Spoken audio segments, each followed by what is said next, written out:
So it's interesting growing up in large corporations, right? Because for me, large corporations have a lot of systems and processes that you can leverage. I mean, normally they'll have a process improvement methodology. They'll have a way to, sort of tackle things and things like that.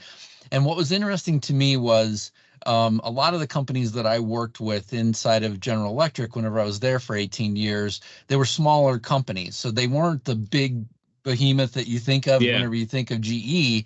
Instead, they would buy a 50 or $150 million company.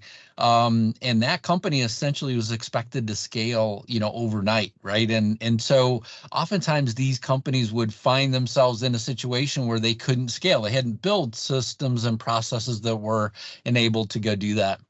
And through the journey of, really working with a lot of these companies, one of the things that I found was that value stream mapping kind of gave me that holistic view from start to finish of a company, right? How does the company work and function to get from raw material to finished good if they're, providing a physical product, or even, in terms of services, the same exact thing. You could map out, across all of the silos inside of a company and just say, okay, so where does everything get stuck? And then how do we all see that at the same time, and how do we go after then fixing it?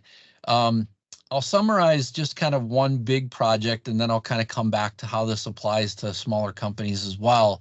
So whenever I was at General Electric, they hadn't really implemented transactional lean, which is they had implemented lean inside of manufacturing plants. So they had manufacturing plants that for sure that had, lean implemented, years and years before I ever, heard of the term lean.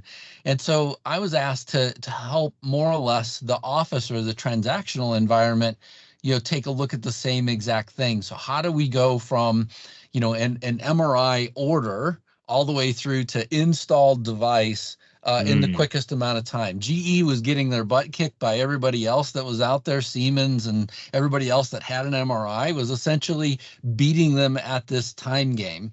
And so they were trying to figure out, how do we go from a 60-day install to something less? And so looking at the data, using some of the Six Sigma tools and things like that, one of the things that you could see was that they had actually, in a few cases, they could implement an MRI in 10 or 12 days.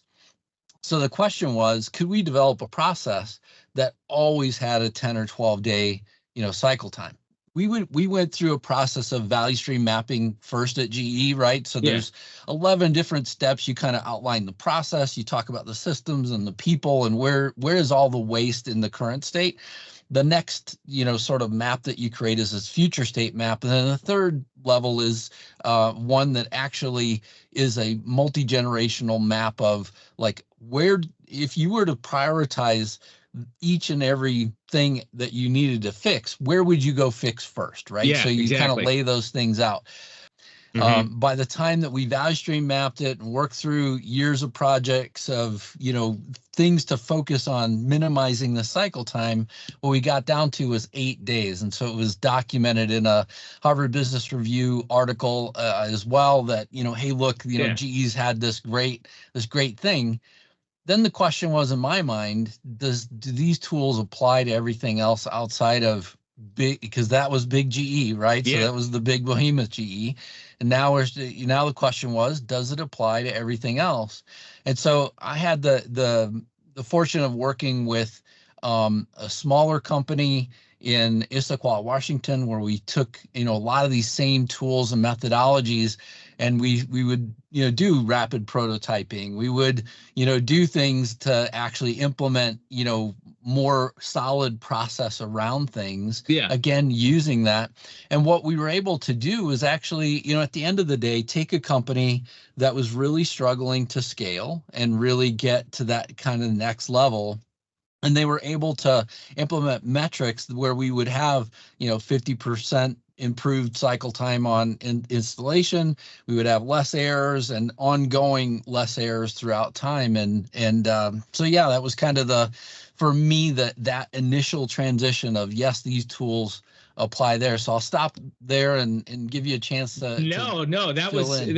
It was great, Don. So, I mean, one of my takeaways, and one of the things that I love about that is you know, I think sometimes with people with lean and lean methodologies, they automatically think manufacturing, right? And came from Toyota production system, it's manufacturing. However, business isn't just manufacturing; it's also the sales arm and the R&D arm.